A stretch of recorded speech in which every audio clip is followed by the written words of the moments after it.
Dr. Matthew Cooperberg, one of Hello, my hello. BFFs. How you doing, man? Good to see you. Good to see you too. Look, before we start, you were already introduced. You already had this gigantic CV.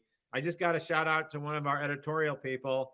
It's Peter from BCRI. He's the one making the video happen today. It's Happy 3 blank. I don't want to mention his name because it's nauseating because basically he's half my age.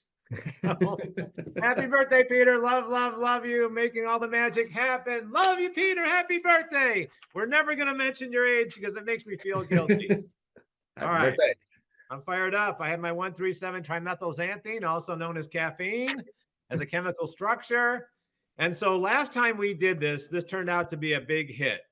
And so we have decided not to go with formal slides, except you might show a couple of slides. I'm just going to jump around and pick the Cooperberg brain. This is a very important moment. Before we get going, though, I do want to mention that Dr. Cooperberg holds a place in my heart because he's the only doctor I know as a urologist married to a dermatologist, which means I always want to go to dinner with you because I could talk to you about my prostate and I'm going, excuse me, is this mole okay? Our joke is, people come up to her at the start of the cocktail party. Usually it takes a few drinks for them to come up to me with their friends' problems. So they'll always come to you, but then I don't have to go anywhere else. If I invite you to dinner, I can just have your wife, I'll just lean over and go, how's this look over here? And then I can lean back and ask you questions. Right? And then you can ask me some questions too. And it would be just really great if we got to dinner and then I wouldn't have to go see my regular physicians. Absolutely. One-stop shopping. Do you remember what we gave you as a gift last time when you were on? Yeah, you sent me a shirt, a sweatshirt. I sent you a shirt and you wore it. It says Yale. Look, see, I made a poster of it. Very good. Right, Very good. I love it. It says Yale School of Public Health. This is awesome picture. And then this is my other favorite. Before we get started, there's a long runway here. This is my favorite on your website. It says, Matthew Cooperberg, MD, MPH, urologic cancer surgeon, husband, father, runner, skier, music lover, hiker, traveler. You got any comment on that, my man? UCSFhealth.org has a intermittently very active marketing department, and I think it's great. They've been doing a nice job with our web, redo. So yeah, I think it's great. I actually like these profiles. I think they're good. They're humanizing. Good point. Good point. How much are you running these days? Because you're the brother from another mother I didn't have in urology, where we were always running, and so I'm still running. Right. Finished second in my age group in a half marathon the other day. Fantastic. Yeah, got a medal, got a plaque. Guess how many people were in my age group at a half marathon too? But it doesn't matter. Nobody wants. Doesn't matter. Nobody wants to go running after 50. Your running's doing okay. You're doing all right. I'm fine. I'm very close to 50, so I'll do a little better next year if I keep the same pace. But yeah. Good marathon was a COVID goal, which I got close and not quite yet, but still do halves and shorter distances. You got any marathons coming up? No. There's the Great Kaiser half that I always do in San Francisco every year. There's a few others around that I've done intermittently, but marathon, it's gonna happen one of these years. Okay, I love it. We'll see. We just found with my kid, there's we're looking for the oldest marathoners, and there's a gentleman in Japan that was running marathons until 99, which sounds impressive, but the impressive part is that his very first marathon was at 89 years old, which is just incredible. So you know why? Gives me hope. Well, because he still had is it he or she? He, yeah, man. Well, if he wasn't exercising till 89, he had all his cartilage, all his joints intact. That's right. So then he got to use it later on. Exactly. That's because I'm jealous. That's all. Okay, so I think anything else you want to talk about personally with me and the rest of the world and YouTube, since 1 million people are going to watch this? I think you look fantastic. I think the code is you too. Yeah, thank you very much. You've always been a good friend. Just for the audience, I'm also not going to be the nicest to Matthew if something's controversial, but the reality is I've known him for 30 years. So we are part of this club and he means a lot to me. And so I'm going to get out of the Academy Award winning speech for a second, but he's He's been a great friend, and I love having you on. So I'm just going to randomly jump around unless you want to start the first topic. We're just going to talk about active surveillance today. That sounds good. Sounds good. Let's All do right, it. you want to jump right into a couple of controversies? Yeah, that's the best part. Okay. Active surveillance. Every time I read stuff from you on the internet, it seems like the number of people who are joining active surveillance is increasing, right or wrong? It's Correct. becoming a larger percentage of the prostate cancer population. Is that right or wrong? That is correct. Okay. Is that a good thing? Okay, That is a great thing. let me play devil's advocate for a second. Isn't the Mhm. ultimate goal not to diagnose someone that has an insignificant tumor? No, I'm serious. Absolutely. Okay, so can you please comment on that? Because I'm happy that active surveillance is getting a larger piece of the pie, but this isn't exactly something a group I want to join unless I'd rather find out I don't have cancer. I'd rather Yes. not have cancer. So do you want to comment on that? So you're already skirting into a major area of development in the past year and a big controversy, which is what are we doing with low-grade prostate cancer, and is it even cancer? Okay, which has, that's a question that has been kind of percolating through the literature for 18 years now, but has really been picking up steam in the last couple of years. Okay. The reality is, what we call cancer. First of all, let's step back a second. That word, cancer, this goes back literally to Hippocrates, right? 400, 500 BCE. Cancer was the crab, was the carcinos, right? And what does cancer do? It spreads, it kills. About 150 years ago, we started diagnosing cancer by looking under the microscope and seeing what stuff looked like to pathologists with, wax-embedded, paraffin-embedded tissue, which, using what was at the time revolutionary, today is getting to be a bit of an antiquated technology.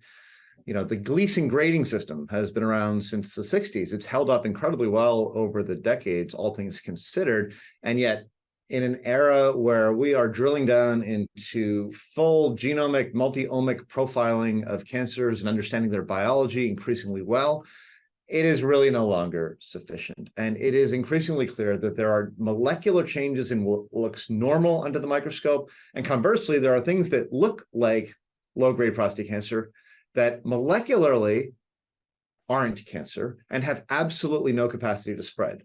So why do we call these things cancer, right? Grade group 1, we were talking about aging a minute ago. If you get to your 70s as a Black man, your 80s as a white man in the United States, 50% of all men have a couple of these cells under the microscope. This is not cancer, the way we think about cancer. And as you say, we are trying increasingly hard not to find these things. So look, PSA, prostate-specific antigen, best screening biomarker in the history of oncology, okay, if we use it well. But, we haven't used it well. We have screened men a little bit too old when there's a lot of BPH in the water, and we do too many biopsies.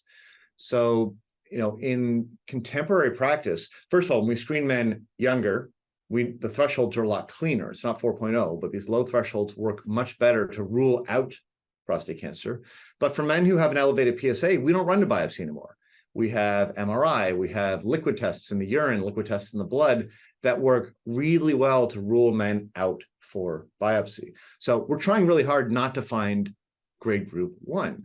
If you look at all these tests I'm mentioning, MRI, ExoDx, 4K, Select MDX, there's a ton of them, more than we know what to do with, honestly. Every one of these tests is set up so that if the test is positive, there's a risk you have grade group 2 or higher, and maybe we go forward with a biopsy. The test being negative means either benign or grade group 1. We are implicitly saying, if there's grade group 1 there, we're not going to go looking for it. You're perfectly happy not knowing you have it. Okay, so you're absolutely right. The first goal is don't find it. Yeah, don't find it. Don't tell me something I got something. Correct. When we were growing up, they'd say, well, I want to know. Sometimes you don't want to know what you got if it's incidental, right? I mean, this is happening all throughout cancer. So does this mean that grade group 1, 3+3, Matt Cooperberg does not want to call this a cancer? We should not call this a cancer. Okay, I'm in a small but growing minority of folks that are saying this. Actually, Scott Egner and colleagues just had a paper out polling, urology, pathology, radiation oncology, and the tide is kind of shifting on this, and they did it by age, right? So the older generation, especially in pathology, are very committed to this is cancer, looks like cancer, it's cancer. But the folks who are kind of coming through now have, are a little bit more open to the idea. And my vantage point on this is that, you take something that looks like low-grade disease under the microscope, but does not have any molecular hallmarks of cancer, cannot spread. It looks like a duck, but it doesn't quack, fly, or speak. Why are we calling this thing a duck, right? And the reality is that grade group 1 is not a normal finding. Just like if you have polyps in your colon, that is not a normal finding. It means you need and to be perfectly clear, if you have grade group 1, I think you should undergo active surveillance just as you would today if we called it a cancer. None of that should change. But the idea that we're going to go straight to surgery or radiation should almost never happen. So you want to just call it the grade group 1 thing. You don't want to call it, you don't want to use the CA word. Is that right? Correct. Okay, so correct. It's not normal and it needs to be followed, but it is not a cancer. Okay. I used to go to George Carlin concerts. Remember George Carlin? Yeah, sure. I mean, I'm just playing devil's advocate. I'm not saying this is how I feel. The spotlight's on you today. It's not on me. I'm just here to make you look good or bad if you have to. So the reality is I used to go to George Carlin, and what he used to say is if we keep using politically correct language, this was his point, because, he was very politically active. He said, if we keep using benign language for things that tend to be serious and should be taken seriously, ultimately we won't take that thing seriously. Yes. Does that make sense? And I used to always think about that. He was talking about military vets and shell shock and using the word. All I'm just saying is if we downplay this too much, is there a chance that ultimately then people just don't take prostate cancer that much more seriously? Absolutely a concern. I'm going to throw up another slide here. Okay. But what we're dealing with is a continuum. Okay. This is not a yes or no phenomenon. And this is clear. This is really not that controversial. If you look not under the microscope, but you really drill down to what is happening at the genetic level, we've got a continuum. There are folks whose prostate is absolutely normal, nothing that we can detect. Then there are these biopsies we can do where it looks perfectly normal to the pathologists under the microscope, but there are pre-malignant changes that we can pick up when we look at what's happening to the genes, to the DNA, the RNA within the tissue. And this is, on the way to cancer. Then there are these precursor things that have been controversial over the years, how much we're supposed to worry about things like ASAP and PIN. Then we've got grade group 1, and then we've got higher grade real cancer. And, it is not known how many of the bad ones are born bad versus how smoothly you kind of progress along this chain. But we have to acknowledge that where we draw the line today is arbitrary. Okay, calling cancer based on this difference, based on how things look under the microscope, is arbitrary. And there is no particular reason we could not draw that line here. Now, all along here, we're not saying normal. If you have ASAP, which is atypical small lesion or proliferation, the guidelines over the years have been, you need to pay attention to this. You should get another biopsy. We don't do that as much anymore because we have MRI, we have Confirm MDX, we have other testing. But again, this is not normal. You need more close observation. If we draw the line here for cancer, nobody is saying this is normal, okay? And the other point here is, let's say we don't call it cancer. Some men don't take it seriously. They don't come back for their follow-up evaluations. And a fraction of those men, some number of those men, will go on to miss the window of opportunity for cure, and they will die of prostate cancer. Look, that number is not zero.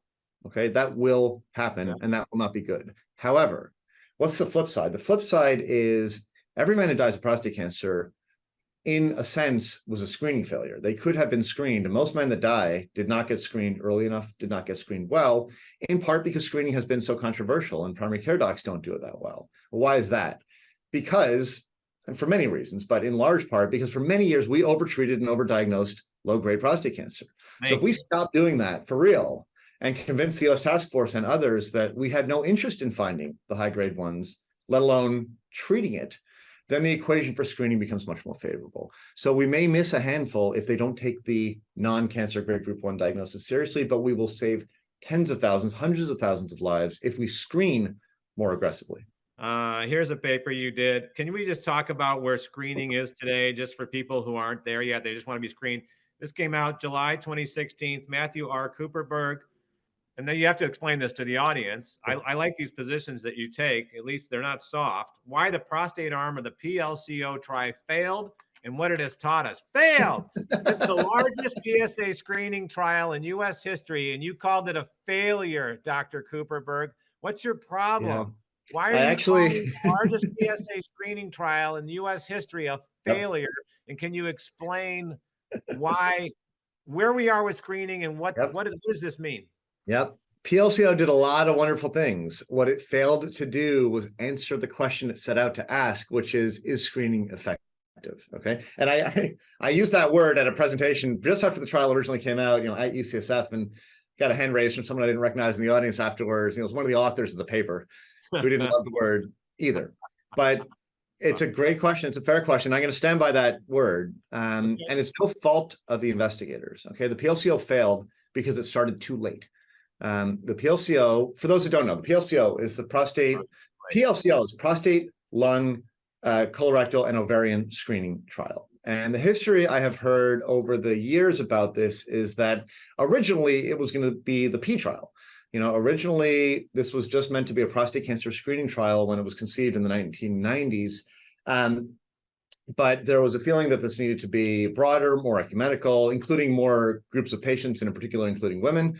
With ovarian cancer screening, and that delayed the onset by quite a number of years, as this is a massive undertaking to plan something like this. So expanding it from P to PLCO set it back by years. And by the time the PLCO launched in the late 90s, 2000 in the 1990s, prostate cancer screening was out of the bag. Prostate cancer PSA screening hit the market in the 1990s. And what happened is we found all these prevalent cases because everybody and their uncle went to the primary care doc and said, hey, there's this new test. I want a PSA test. So by the time the PLCO launched, we had already, first of all, diagnosed a bunch of prostate cancers in the population and culled them. Basically, those guys are not eligible for the trial, right? And then for pragmatic reasons, because so much PSA testing was going on, the trial organizers said, okay, we're going to allow for no more than one PSA test within 3 years before the trial. Okay, so you've got more kind of contamination, as it were, and it gets worse from there. So if you had an elevated PSA, of course you have to get a biopsy. Fewer than 40% of the men who were supposed to get a biopsy actually agreed to get the biopsy. So at the end of the day, when the trial first came out in 2009 on my birthday, as it happens, together with the European screening trial, the EuroSPC, the differences in the look of the prostate cancers between the screening arm and the control arm were basically identical. They were all stage 1 and 2, which are by definition screen detected. The only time I found the New England Journal of Medicine, we wrote a letter to the editor about that first trial saying, listen, this does not look like an unscreened population in the so-called control arm. And I think what we said in the letter is this wasn't screening versus no screening, it was screening versus ad hoc screening. The term that has now come into parlance is opportunistic screening. And this is now increasingly clear. And by the time the PLCO was updated in 2012, the authors of the trial said this. They said this is screening, organized screening versus opportunistic screening. It took a long time for that message to really get through to the U.S. Task Force and others. At the end of the day, there was a paper that came out in the New England Journal in 2016. The number of men in the control arm, in the no screening arm, who got a PSA test at some point before or during the trial, 93%. Okay.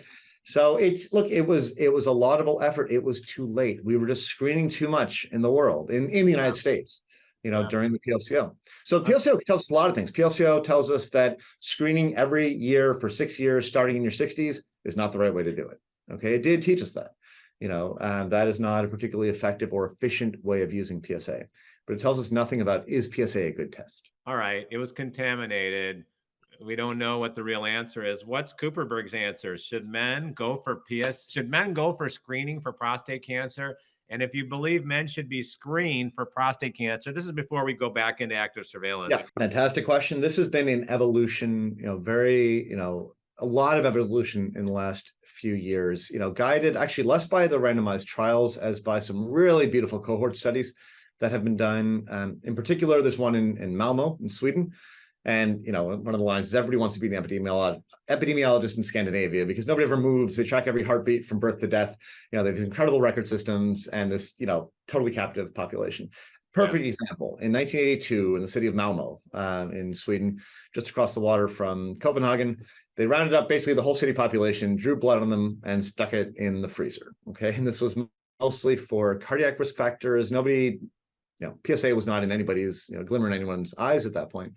And the people in Malmo lived out their lives. About 12% of the men got prostate cancer. About 2.5% died of it eventually, which is not too dissimilar from what things looked like in the US at the time. 20 years later, Hans Lilja and his very sharp clinical chemists at MSK in New York, sorted out ways to run a valid PSA on this antique blood sitting in the freezer. So they had a beautiful natural history study of what happens based on a single PSA test early in life. And what we learned from that, and this has now been validated in a number of other cohorts, the median PSA at age 45 or 50 is around 0.7. Okay, it's 0.7 at 45, 0.8 at 50. By the time you get to 60, it's 1.0. Wow. And if you just screen basically the population, we can talk about shared decision-making. We can talk about screening a little earlier for Black men and those with family history and all that. But the bottom line is a baseline, somewhere in your 40s or early 50s, is an unbelievably good test, because if it's under 1, you're basically done. It's hard to say for life, but you're done for a long, long time. And you can take this off your list of many worries in life. Okay. And that's 75% of the population. You can take prostate cancer off their list of worries with a single $20 test, and we're done. But that's a threshold of 1. So 4.0 needs to disappear from anybody's imagining.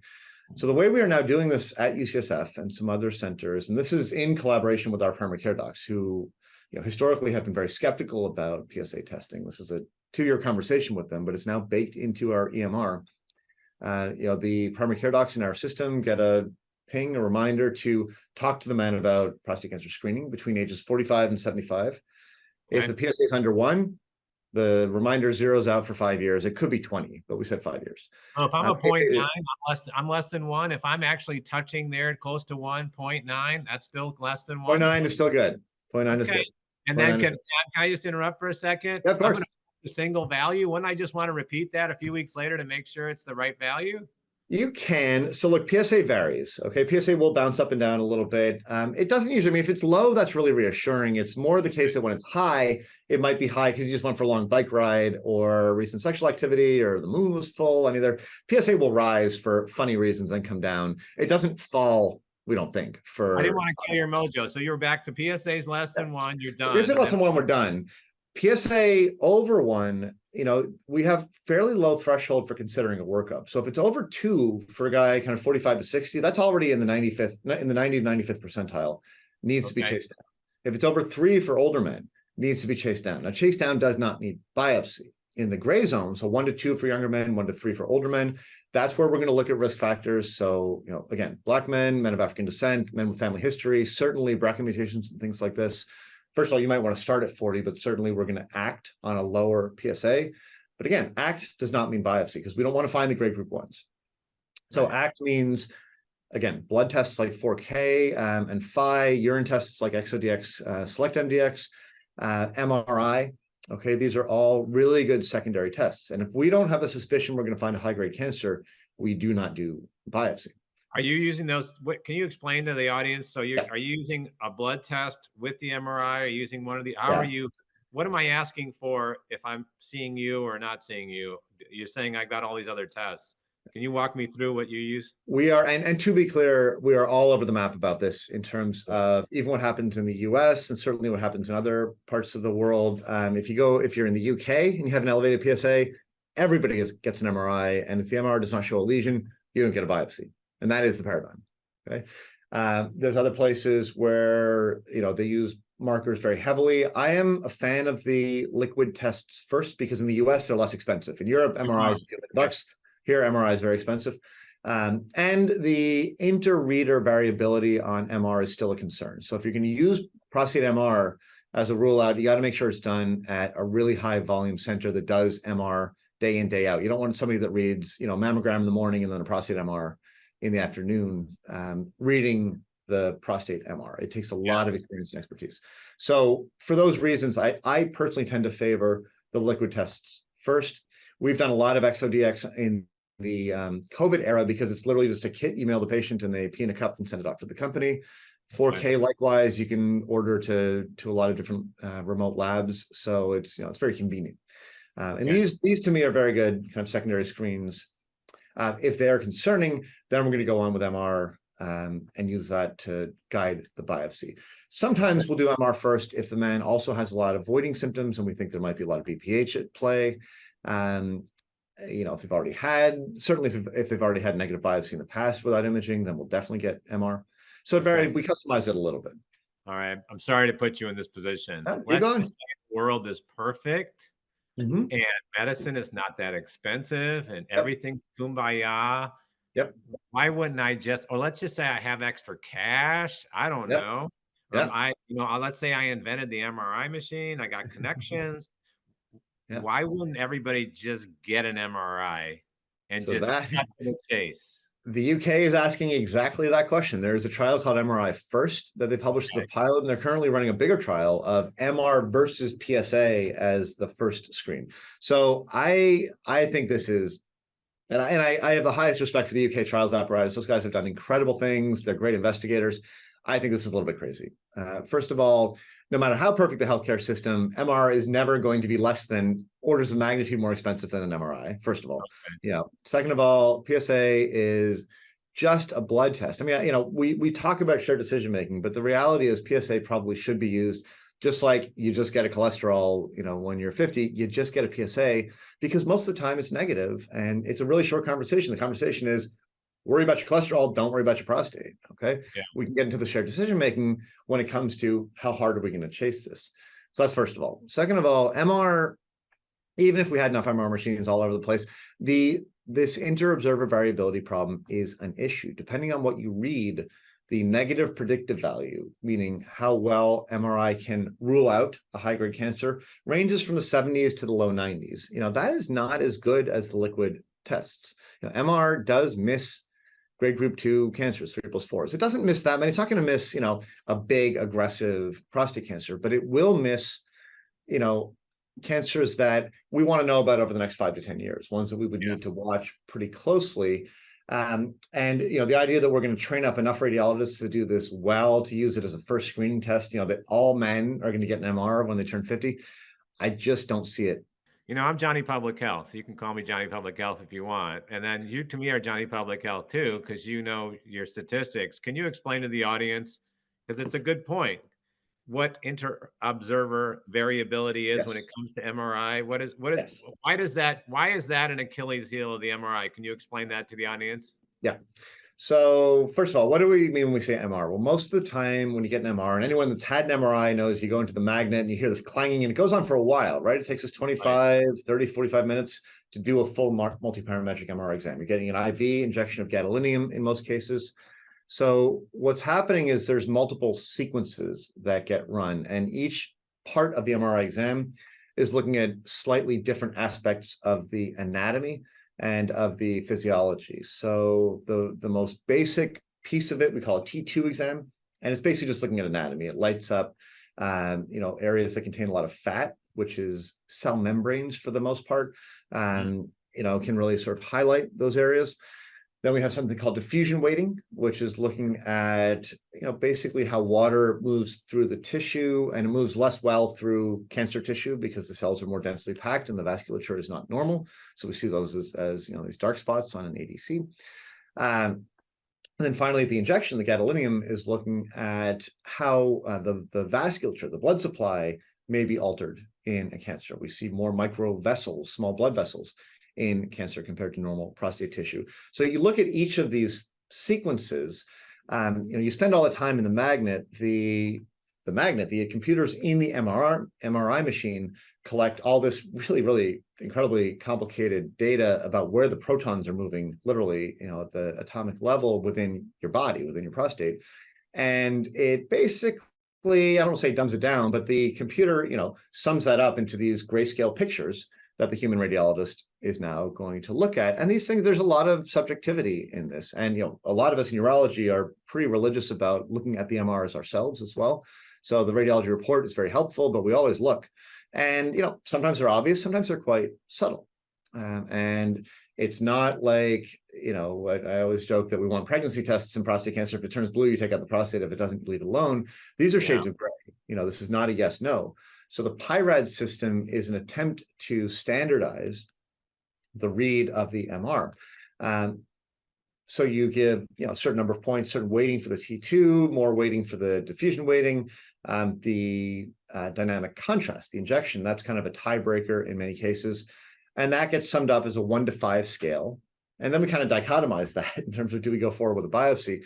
So we're losing a lot of information along the way. And there have been some very good studies, even at very good MRI centers, that if you show 2 radiologists the same exam, they come up with different scores. Okay. So Stanford University, just down the street from us in San Francisco, they may not have quite the volume that we do, but they do a lot of prostate MR, and it's a very good prostate MRI center. They had the courage to actually report on, by radiologists at Stanford University, depending on which radiologist happened to pull your MRI off the queue, what is the positive predictive value of a grade group of a PIRADS 5 for finding a bad cancer? In other words, radiologist A, B, C, there's like 12 of them reading prostate MR. Depending on which one happened to pull your exam at 10:23 in the morning on Thursday, the likelihood that PIRADS 5 lesion does indicate a high-grade cancer ranges from 25% to 75%. This is problematic. Those same numbers apply, by the way, looking nationally. So Antonio Westphalen, who was with us at UCSF, now is at UW, radiologist up there, collected data from 25 major MRI shops around the country. And same problem, the positive predictive value for PIRADS 5 ranges from 25% to 75% from center to center. And these are the good centers. These are the ones that do this all the time. This is not the community shop where the radiologist is reading mammograms in the morning and prostates in the afternoon. So look, MR is a fantastic tool, okay, but it is not a yes, no. And there's a lot of subjectivity and a lot of subtlety in reading it, just like there is with pathology, just like there is in many aspects of medicine. This is not a critique of MR as a, on principle or anything like that. It's just to say that it's actually quite difficult to standardize and to use well and consistently, just like pathology, just like surgery, radiation, active surveillance, everything else we're going to talk about. The devil really is in the details. Repeat again, if you're thinking about getting screened, can you tell them the Cooperberg screening policy as it stands right now? Just can you repeat that one more time? Just basically. So early baseline test, your early 40s, early test. 50s. Okay. Okay. PSA under 1, you're good. Okay. PSA over 2 if you're younger, 3 if you're older, work that up. If it's in between 1 to 2, 1 to 3 for older men, consider working it up. Workup means biomarkers and imaging. It does not mean immediate biopsy. And then the final critical point, which is probably the perfect segue for what we're going to talk about next, is you don't go down the screening pathway unless you understand that grade group 1 does not get treated. Okay. So, that understanding, this is where the shared decision making is important upstream. It's much harder to convince the man who's just been given the C word diagnosis that he doesn't need treatment for this little grade group 1 if we've had that conversation, ideally before the PSA, but definitely before the biopsy. Okay. It's much harder to have that conversation when you've just been on this train. This is the feeling of the task force when they say don't screen anybody. They looked at what we did as a field in urology and radiation oncology in the 90s and 2000s. So you're just putting these guys on this inevitable track from PSA to biopsy to treatment, over treatment complications, and you're not pulling anyone off that train once they're on it. And the easier it is to understand that this is not an inevitable train by any stretch, the easier it is to have those conversations at the time of diagnosis. Okay, I love that. All right, but there's 3 little letters we didn't use, and I want to know your stance on that because it's weird. People are either talking about it or not talking about it at all. There's no middle ground. This one? 3 letters are DRE.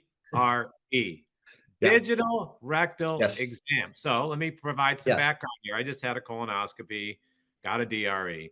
I had to do a follow-up. I had like 1 polyp. It ended up being a benign polyp. The GI person gave me a DRE.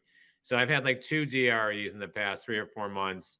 And I'm thinking to myself, wait a second, no one's ever even talked to me about even that if a DRE should be done. And so where are we with the digital rectal exam?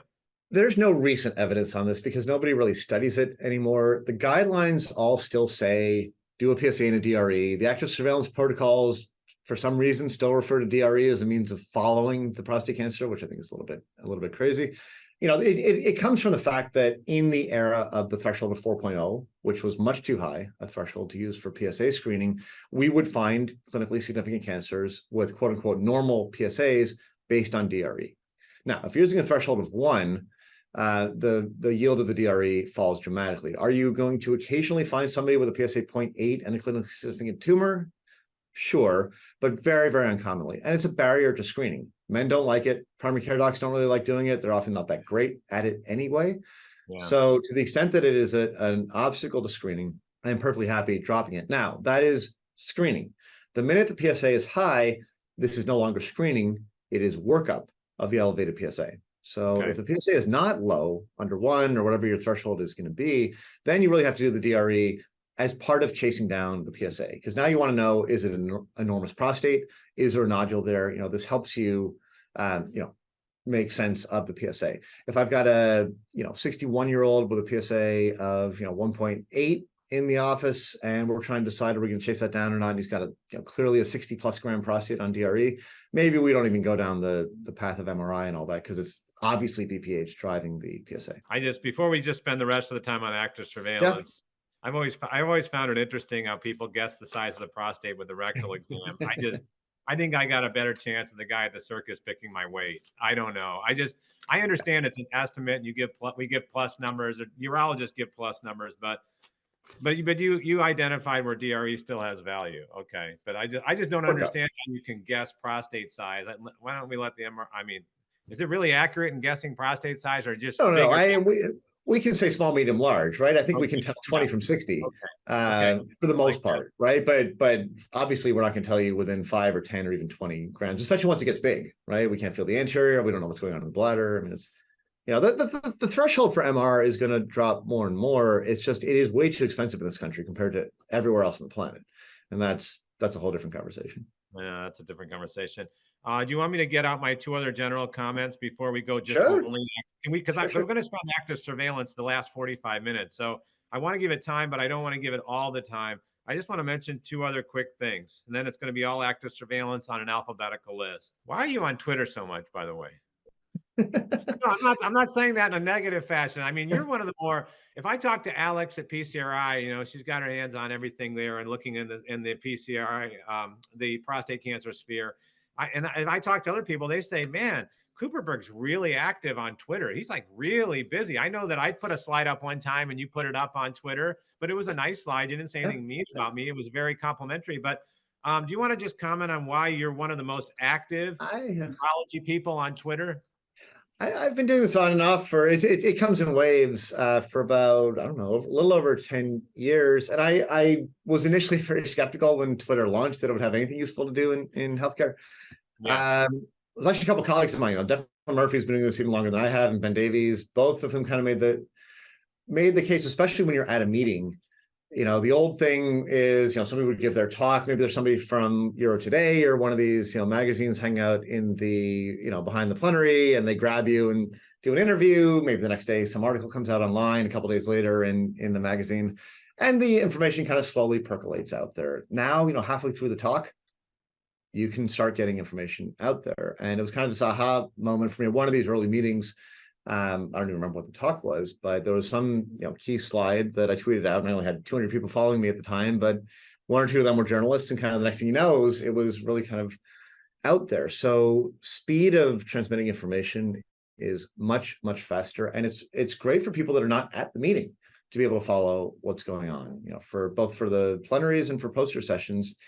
And for medical journals, there are it goes without saying, there's too many journals these days. There's too many articles. It's incredibly difficult to keep track of what's going on. And there is, there's something to be said for, Twitter streams as part of, sort of another way of keeping track of what's going on in the literature. And it's a great place to have usually friendly debates and discussions about controversial areas. I will say the whole thing has kind of cooled off in recent months with Musk and X and Twitter in general. I think there's still a lot of activity in medical Twitter, and I hope that continues. I think it is a good forum. How many people follow you on Twitter? 11,000 or It's a something. very large number. I actually checked. It's about 11,000. It's not. Look, there's people like Stacey Loeb who are. What's that? 11,000? I'm just saying there's certain people I want on Twitter if they're going to choose to be on Twitter. And I'm saying this as a compliment. I've known you long enough to know that not only do I feel that you're objective, I feel that we're going to talk about this in a second, that you know the numbers and you know the data. So if anyone's going to go on Twitter, I'm happy. And I hope after this interview, it turns into 21,000. What I like about it is not just your objective reporting. I mean, you also insert your opinion. I think it seems to be, I don't follow you, but I don't follow anybody. So the truth is, anyway, I just wanted to know your opinion. I'm glad that you're doing it rather than someone who's, anyway, I won't go down that path. All right. I appreciate this is the last thing I want to do. And then I'm going to go hardcore into this. You wrote this and I wish you would have changed the title. European Urology 2018. I love the title of this. I love these just non-generic titles, but you're going to learn something. How should a man with prostate cancer choose his surgeon? Ooh, ooh. Okay, so I'm gonna change the title for today. Okay. And I'm gonna say, how should a man with prostate cancer choose his localized treatment, whether it radiation, surgery, whatnot? Can you just give us what's the meaning here? Do you have any tidbits you want to give to the audience about just choosing a treatment doctor before we go into active surveillance? Yeah, I mean, look, the first comment is that it is never an emergency. And the vast majority of urologists out there, radiation oncologists out there, know the material reasonably well and understand the lack of urgency and all that, and have varying degrees of objectivity about the whole thing. But I do see men for second opinions all the time who have felt like they're just being rushed into the OR or the radiation suite, within weeks of a diagnosis. And the first comment is, it is never an emergency. If you've got a Gleason 9 tumor, you got to get moving, but that is in a period of months, not weeks, okay? Prostate cancer grows over years. It grows over decades. I mentioned earlier, the autopsy studies, 50% of men have cancer in their later life. 30% of men in their 30s have cancer cells we can find on autopsy when they get hit by buses and things. Meaning, these cells grow exceptionally slowly. Even the high-grade ones are not ticking time bombs. You got to get on a high-grade cancer, but it's not an emergency. You have time to collect opinions. Generally speaking, you want to see somebody at a center of excellence. That does not necessarily mean an academic center. Often it does, but there are some of these large urology groups that have really subspecialized their care within a group of 50 urologists. They've got one or two, men or women in the group who are really focused on prostate cancer and do the treatment exceptionally well and know the data.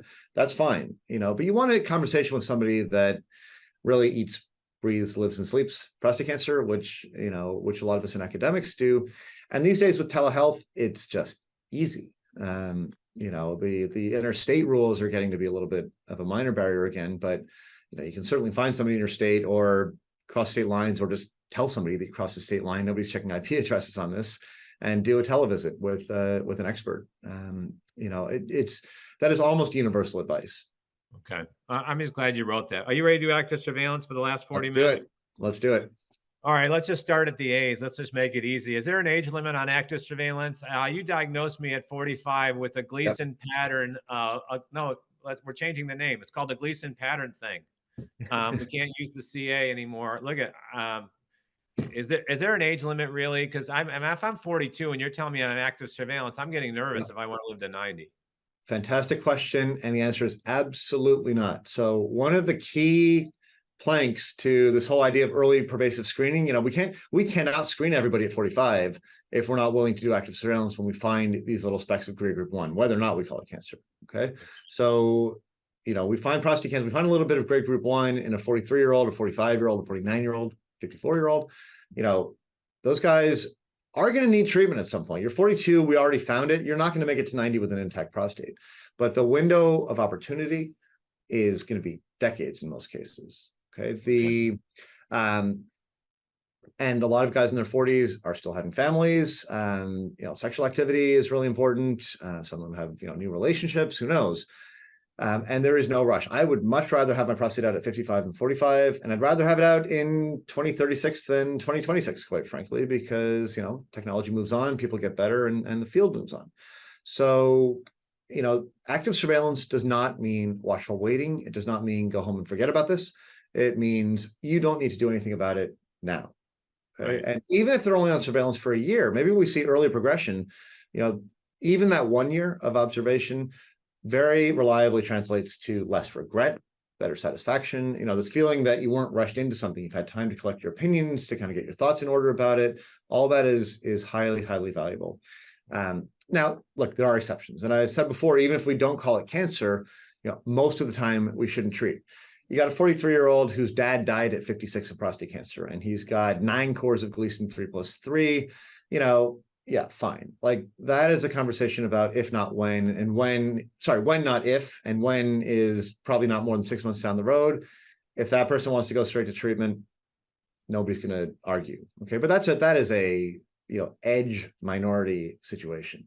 There's folks, to be clear, there's folks in the world that are doing prophylactic prostatectomies now. Just like we do. I don't know if you're going to BRCA for B, but this is happening. I am going to BRCA for B, and that's I'm glad you brought that up. Okay, but I also think of I think of ASM. I think of mental health. Should anybody who's going to go on, this is very serious, actually. It's not a joke. So if anybody who's going to go to agree to be on active surveillance, I think of bariatric surgery. I think of other situations where mental health is evaluated before a protocol is installed.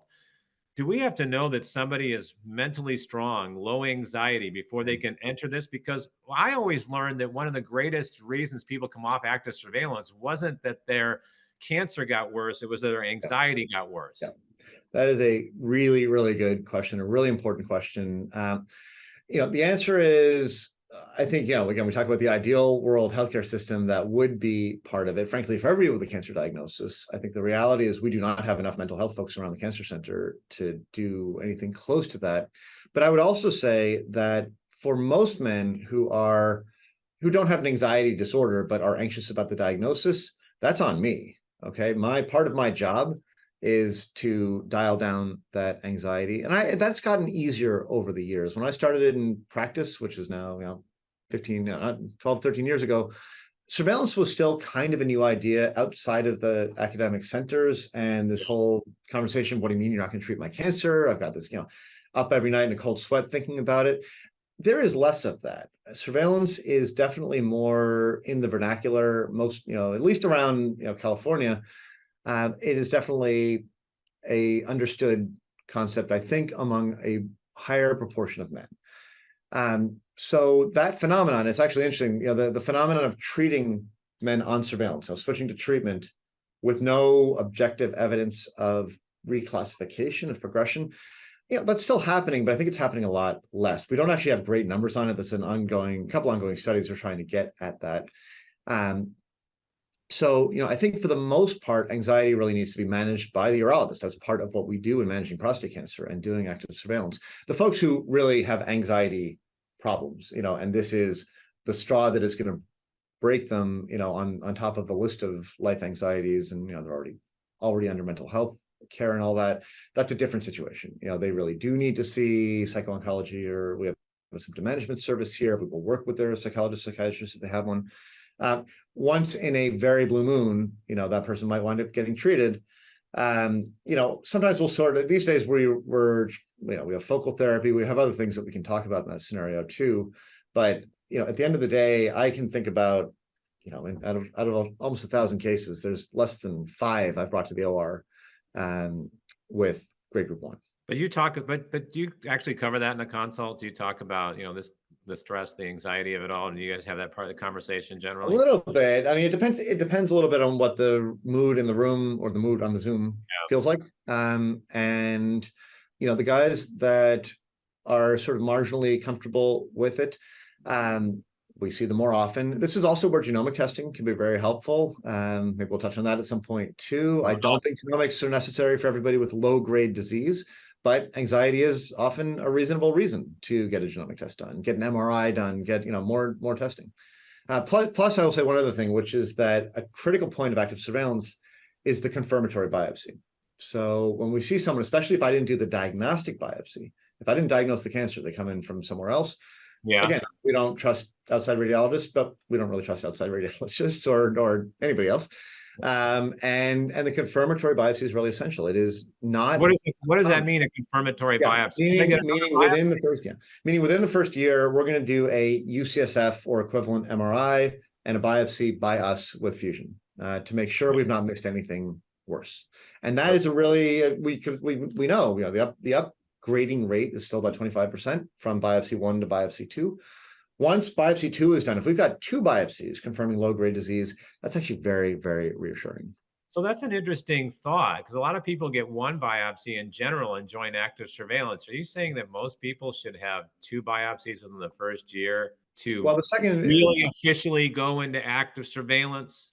Yeah, I mean, the second biopsy is the launch for active surveillance in a way. Okay. Especially, like I said, especially if we're seeing somebody as a referral from outside, the clock is, you start the clock at the diagnosis, obviously, in terms of how long you've been on AS and all that. But, to me, until we have that confirmatory one done, I don't know if we're going to find something worse, because sometimes we do. What's the time period generally between the initial one and the confirmation biopsy? Do you wait on purpose a certain time period? Not really. There's so much variation in terms of when we see people, for one thing. And I will look at details there. A 78-year-old with 2 cores of Gleason grade group 1, I don't care so much. 43-year-old or 6 cores of grade group 1, MR showed something, we're going to do it sooner. Somewhere between 6 and 12 months is typical. Okay. And we talked about a bunch of the biomarkers. You use that, but before we talk about that, I want to stay in the bees for a second, because you hinted at something. To me, this is the most controversial moment of the conversation. All right, let me just give you some history so you know. I mean, you know me a long time. I'm a little bit wacky, but not wacky enough that I can't be trusted. I remember going 6-7 years ago to people dealing with advanced disease, and I said, well, maybe it was longer. I said, these BRCA tests, BRCA looks like it's going to be a part of prostate cancer. Why shouldn't it be mandatory? Anyone that has advanced disease, get BRCA testing. And so now people are getting that with advanced disease. So now what I've been asking at meetings and moderating is I'm going, okay, well, shouldn't I want to know right after I'm diagnosed whether I'm not on BRCA positive? Why do I got to wait till I have advanced disease? If it may have some impact on whether or not I stay on active surveillance or what my prognosis might be, and the test is not that expensive, why can't everybody who's diagnosed today automatically shoot into a BRCA test? Give me one more thought. This idea that family history is really accurate. Come on. You talk to people that are 2 diagnoses of prostate cancer in the 80s, both were fine. That's family history is so relative, and we need other tools to define family history or genetic history. Totally agree. There's my question. Why isn't everybody diagnosed today getting a BRCA test? The reality is we're probably heading that way. Okay. The guidelines in terms of who should be tested are broader every year. Okay. So it used to be you had to have like 3 first-degree relatives who all died of it. I mean, I'm exaggerating, but it used to be extreme cases. All right.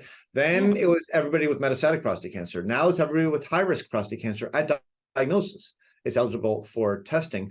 I'm not sure we'll get to the point where everybody with low-risk disease, if they don't have a family history, needs it, because the studies that have been done show that the prevalence of mutations is basically the same as the general population. So the tricky thing with prostate cancer is that, we know from these really nice genetic linkage studies done a long time ago, it is the most heritable major cancer, meaning family history. I mean, given all the limitations, I totally agree with you about limitations of family history. But if you look at family histories, prostate cancer is, the most attributable to who your family is compared to all the other major cancers, including breast cancer. The difference is in breast cancer, BRCA1 was just a massive smoking gun, and BRCA2, followed closely thereafter. Those 2 genes explain a high proportion of, bad breast cancers. The BRCAs in prostate explain a much smaller proportion of prostate cancers. BRCA2 was actually a bigger deal than BRCA1 in prostate.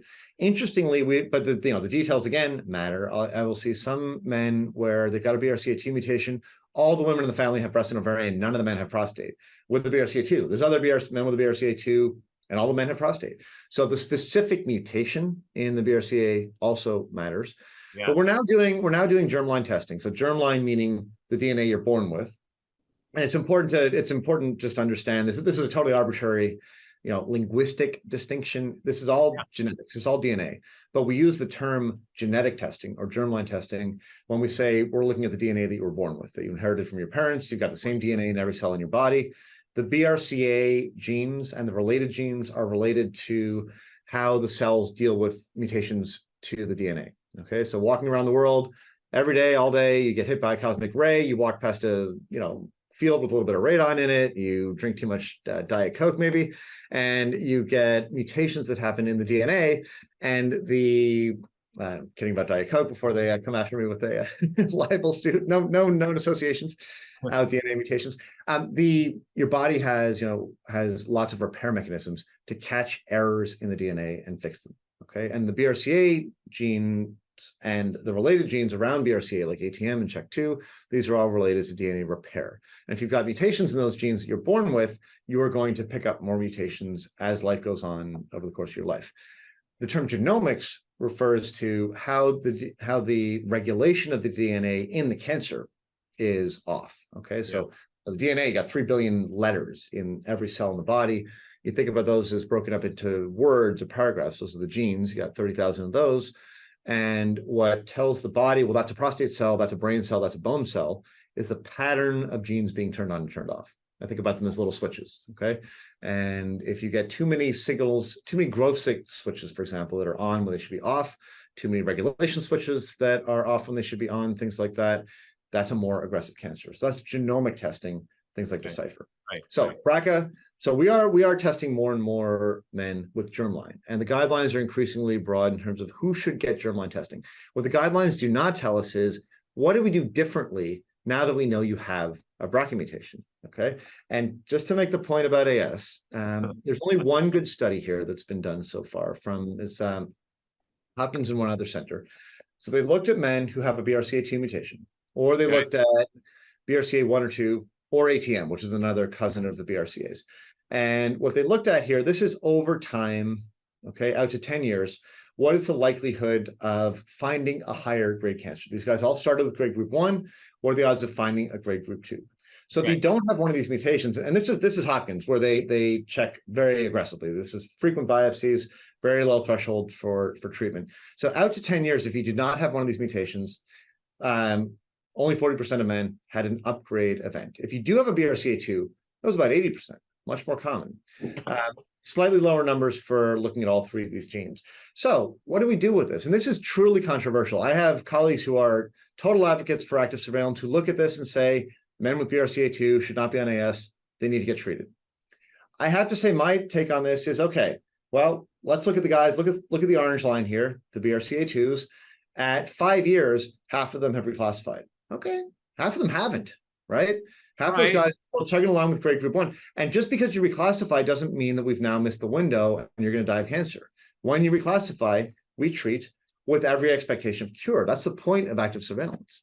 I know, but you just convinced me that everyone diagnosed should get a BRCA test based on that data. You know why? Because the patients are the customers, you're the business, and as a customer, I want to know. I want to know that there's with those graphs separated, and maybe they didn't separate enough, but I want to know that theoretically the prognosis has changed. Correct. The prognosis is a little different. Prognosis is a little different. Does not mean you're going to die of cancer. It does mean you're more likely to need treatment at some point in the next 5 or 10 years, for sure.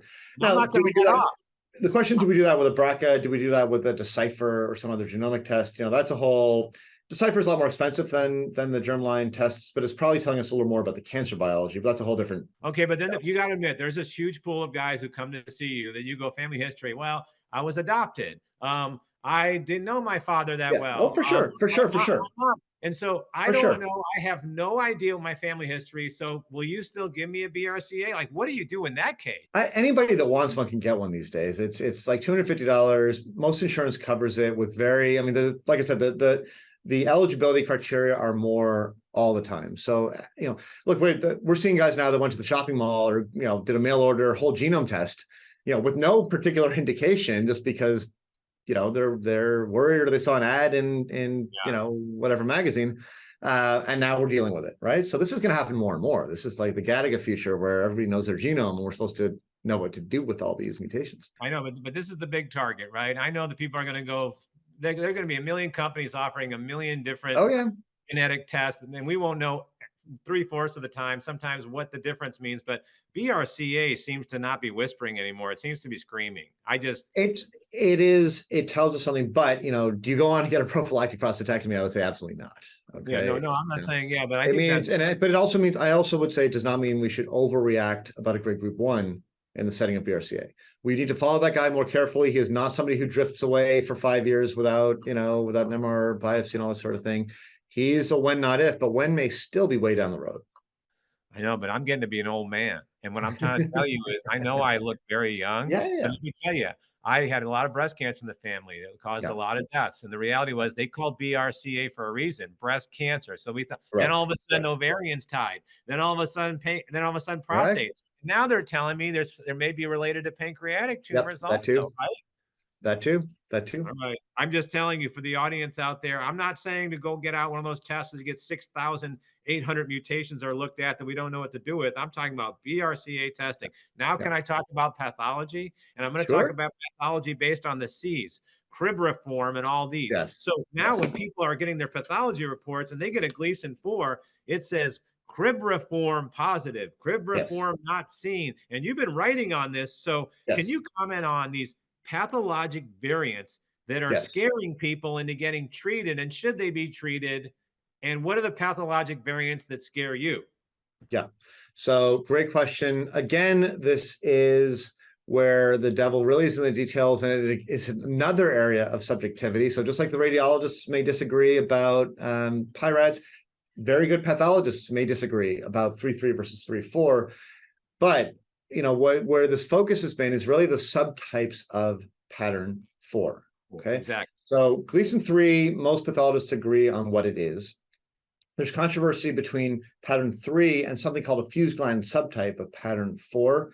And not to get too far into the weeds, but what they're really looking at in the microscope is a cut across the prostate glands. What are glands? Are a bunch of tubes. If you cut tubes, with a knife, you're going to get a bunch of circles. And that's literally what the pathologists are looking at under the microscope is circles. When the circles are too small and they're kind of crammed together, that's a grade group 1. That's a low grade pattern, Gleason 3. The fused gland subtype of pattern 4 means the circles are starting to fuse with each other. They're not quite round. And it's not always clear, is that because the glands are actually fusing, or maybe the knife just went across the tip of one of these tubes. And that can be a subtle call, 3.3 versus 3.4. Now, that fused gland subtype turns out to be the least worrisome of the pattern 4 patterns. There are other things that the pathologists see under the microscope, which they all agree, should be called pattern 4, but they are different. And the Cribriform is definitely more aggressive on average than the fused gland subtype.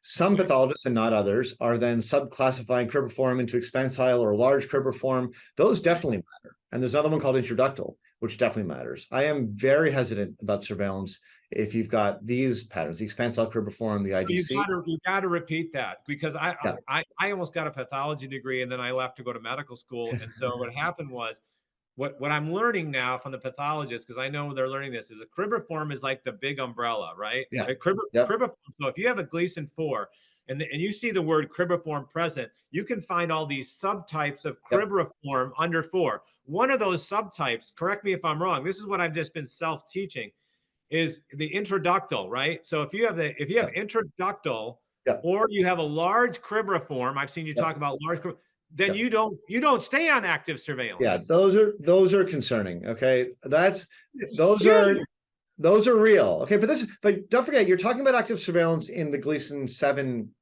group, which already is, a lot of folks are not doing, which they should.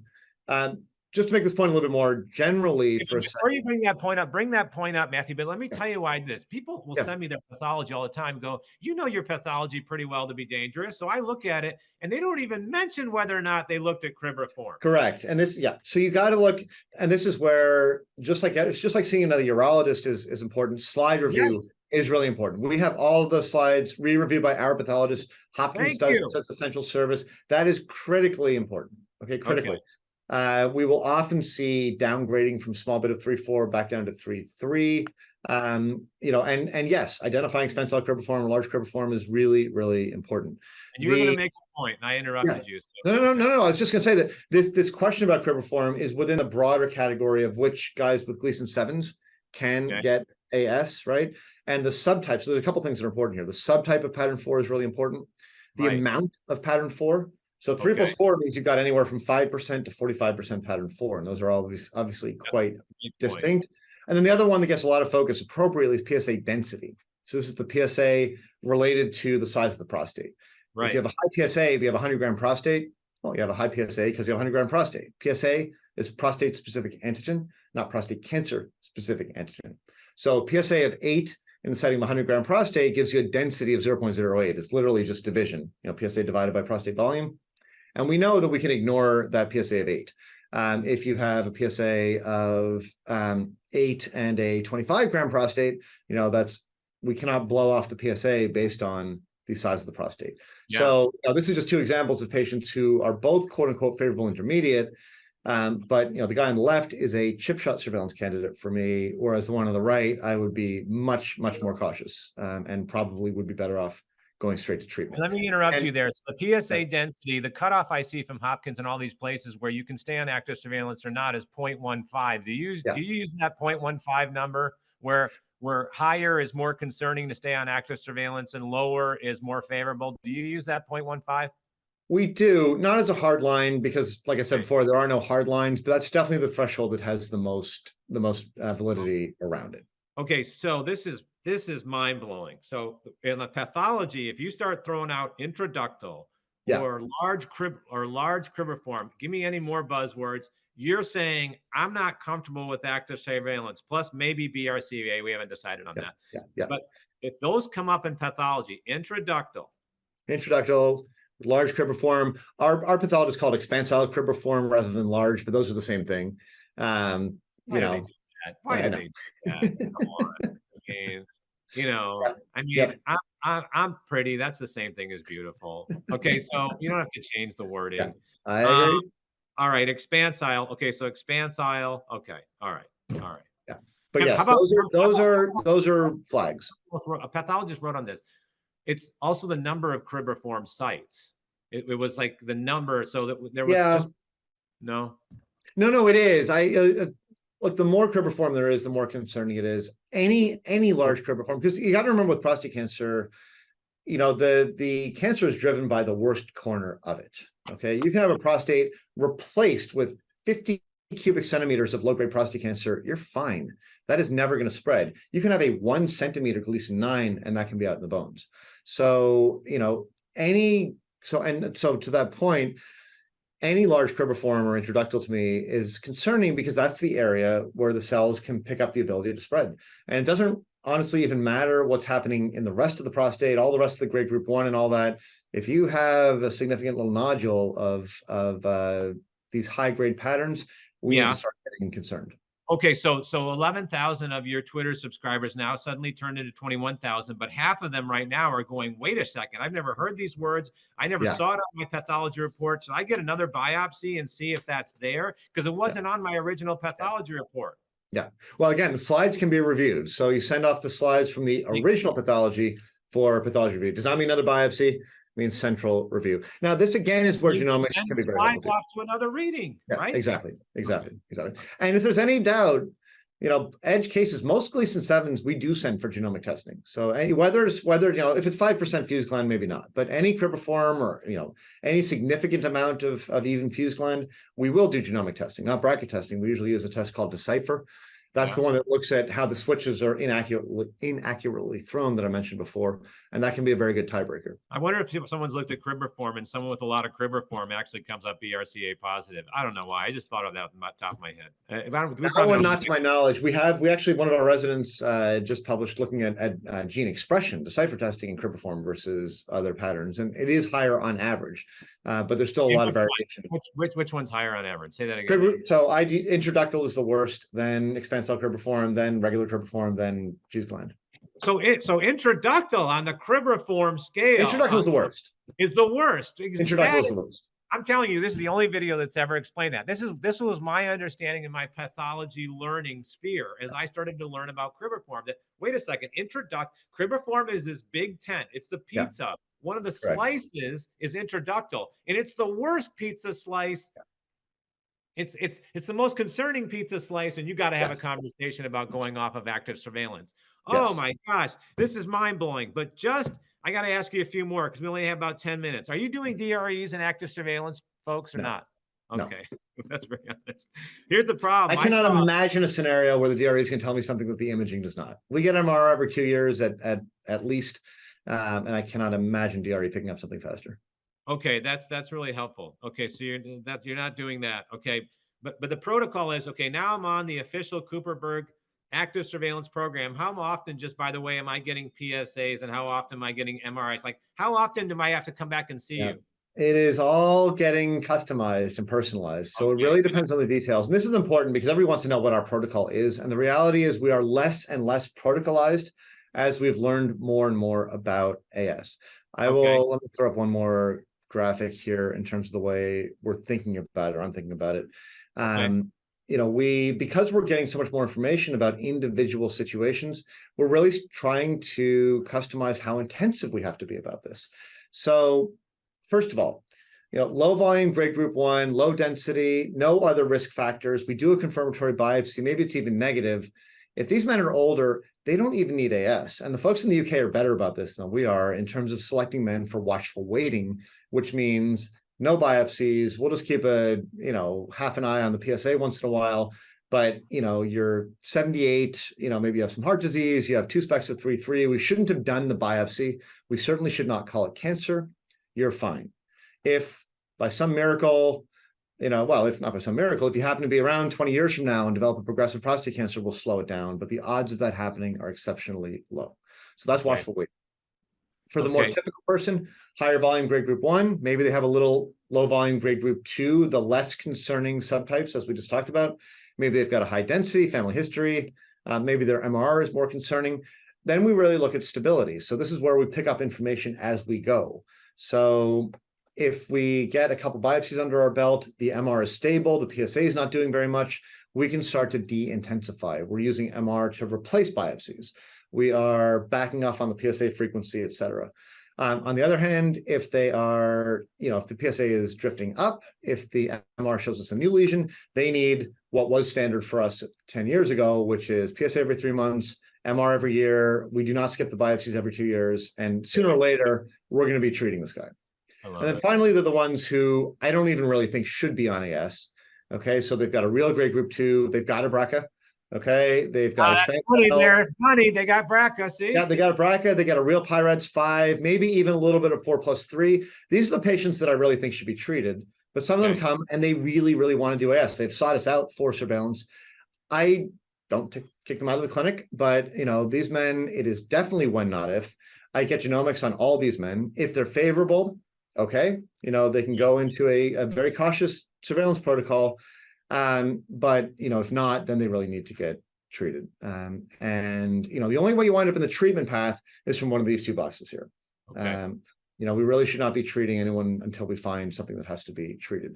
So, you know, the slide has gotten busier because it is more customized, more personalized. What's older mean in that slide? Life expectancy. Okay. Less than 15 years. Okay, good answer. Good answer. I do want to come back for 1 second to your question about, you know, how do you choose your urologist and how do we manage things? I want to show one more slide from data that just came out this year from a big national registry called AQUA that the American Urologic Association ran that I helped launch. And we had a paper out looking at the rates of active surveillance around the country and from practice to practice. So first of all, so this is just men with low risk disease, grade group 1, low stage, PSA under 10. So first of all, the good news is surveillance is going up from barely a quarter in 2014 up to around 60% in 2021. This is still not as high as it should be. We should be around 80 or 90%, but progress in the right direction. And this is about 25% of all urologists in the country that are represented in this database. Now, here's the however.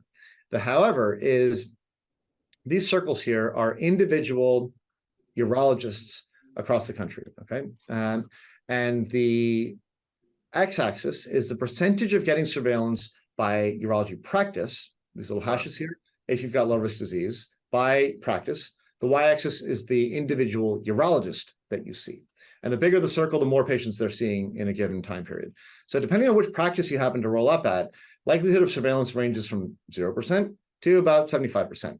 Depending on which urologist you happen to knock on the door, the rate ranges from 0% to 100% of men with low-risk disease getting AS. This is a massive problem. Now, this is not remotely unique to active surveillance or prostate cancer or urology. We call this a small area variations problem in medicine and healthcare. We find this everywhere. We have the courage to pick up the rock and look under it. And this is true for tonsillectomy rates, for any, you name it, we find this variation. So it's not to pick on urology here, but to say that, where you go and who you talk to may have a very, very strong effect on what treatment you are guided to, subtly or not so subtly.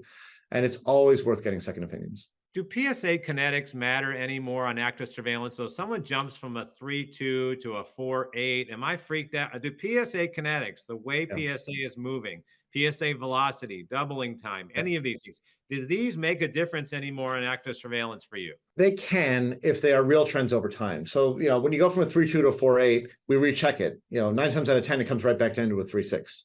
So we look at the trends over time. When it is steadily going up over time, yeah, that matters. And we've shown in the Canary Consortium, PSA kinetics do matter. More rapidly rising PSA does matter. But what we don't have is a threshold where we say if the PSA doubles in X amount of time, that is an indication for treatment. Guys with PSAs that are rising faster, we take it a little more seriously. They need more frequent assessments, but they're not necessarily going to go straight to treatment. If they have really variable PSAs, that's something that sometimes we will put on a 5-ARI like finasteride or dutasteride because it's probably bouncing because of the BPH, and we're going to stabilize that, which I know is a whole different conversation. That's a whole different conversation. Remember this trial, the meal trial? Of course. June Chan, my colleague here at UCSF. Yeah. So that was Kelly Parsons. That was Kelly Parsons. Yeah. But the point being, I wanted to touch this. I'm of course a big fan of diet. I'm a fan of taking something if you need it, but I also am a big fan of pure honesty.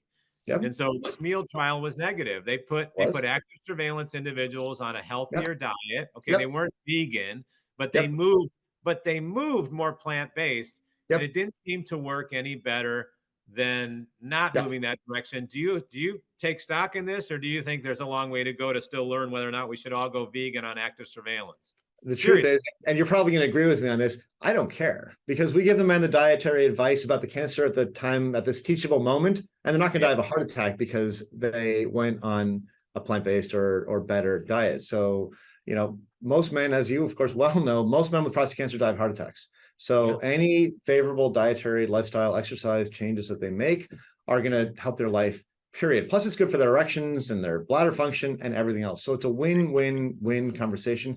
I think meal, any trial you're going to do in AS has a major endpoints problem. The event rates are low. I think it's way too soon to say it doesn't matter. It almost certainly does. You would probably need a 300,000 person trial over, over many, many years to prove it. And, it's just too expensive. But, healthy lifestyle is just so valuable from every other aspect that it's a no-brainer to give that advice.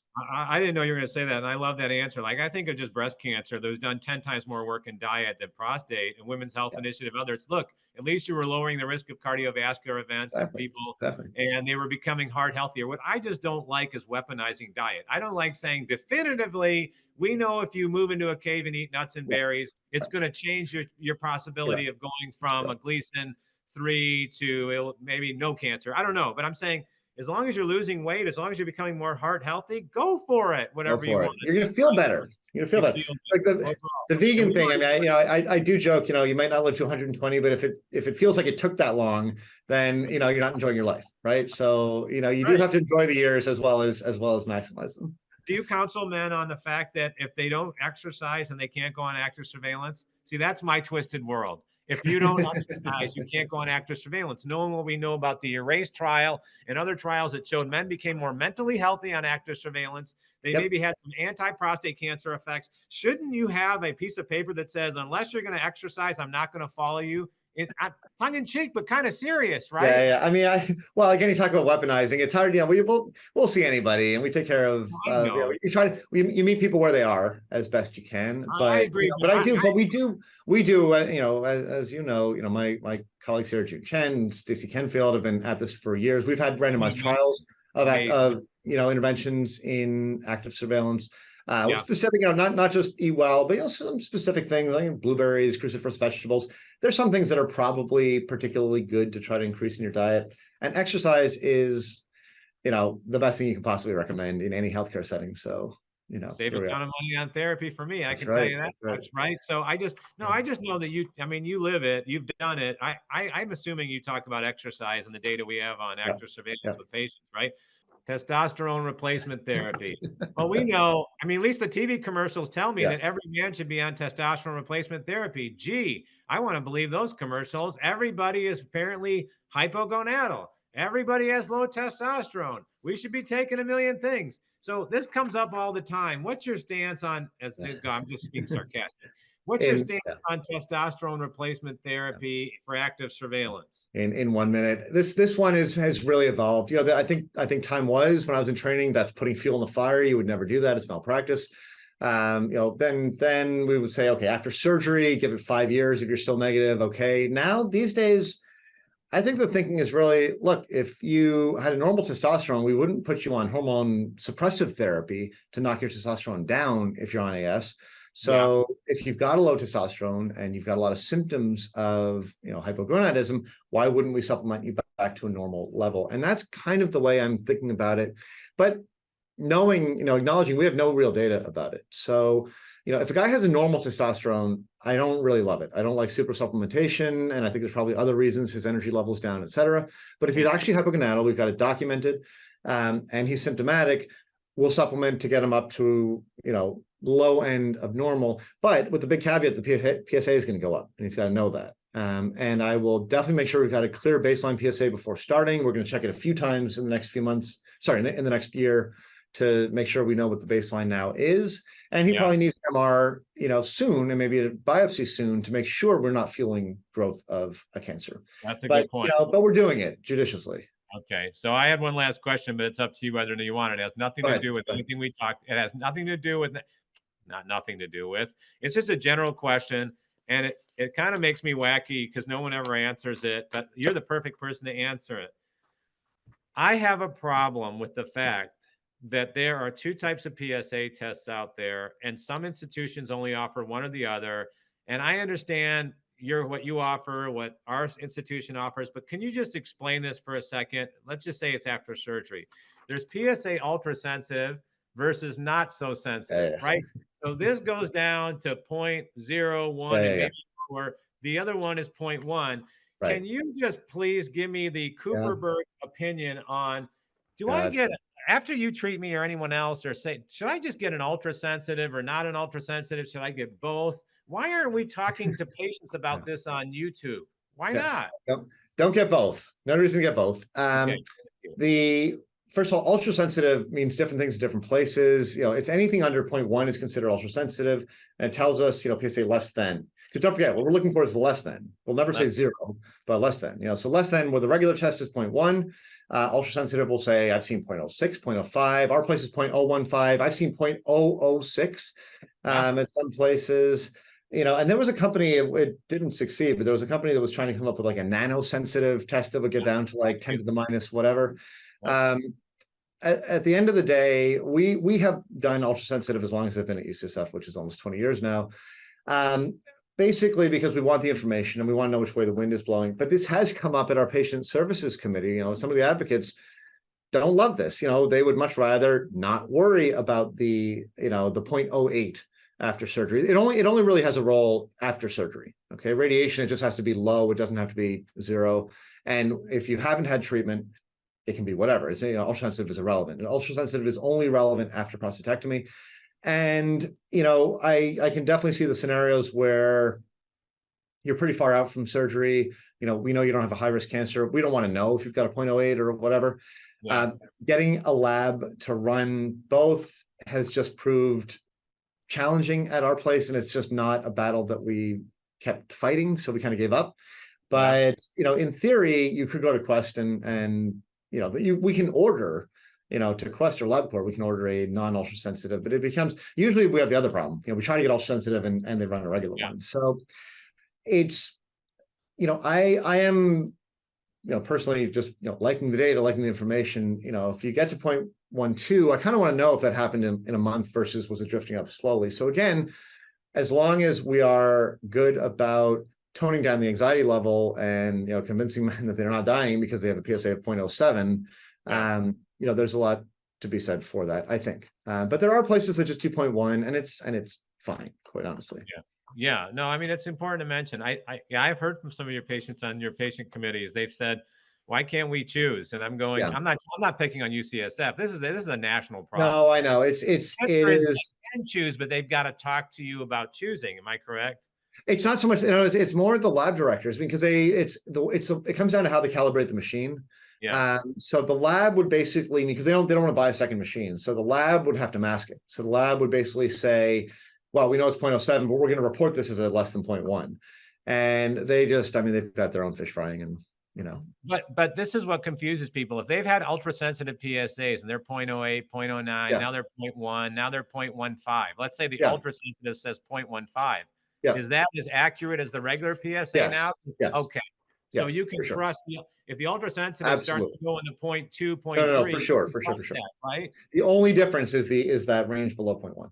Thank you. So that's still a good test, even when the PSA absolutely. Yeah, I mean, is there something I didn't ask you today? Because we've covered a lot of ground. I've had with you in 30 years. I'm so glad we did it off the cuff. Is there something I didn't ask you I should have asked you? Because I went crazy. We covered, there's always more to talk about, but I think we covered a lot of good ground. Okay, but there's going to be a slight part 2. I'm going to let some of the readers, they're going to say, hey, Moyed, you didn't cover this. And I'm going to take their questions and say, listen, you bozo Moyed, you think you know so much, but what didn't you cover with the Cooperberg man? And I'm going to tell him. All right. Can Alex come on and give you your gift? We'll still give you your gift because you didn't come in person. There it is, baby. Oh, that's a good one. I know, but it's a running hat. I love it. So it takes sweat. The Dubs need the support this year. So they do. They do, because you got rid of the Michigan guy and their team. Don't even get me started. It's driving me crazy. Anyway, so this is. Thanks so much. It's great to see you. That's your running hat. So you got to run with it. It takes sweat well. Hey, listen, man, you've always been a great friend. You always do a great interview. I just think you're fabulous. I really do. And I love the fact that you take the tough questions and you don't just be PC about them. You answer them. And I hope you do get 21,000 on people on Twitter. All right. At Dr. Coops. Dr. Coops, thanks. Thank you. Take care, all.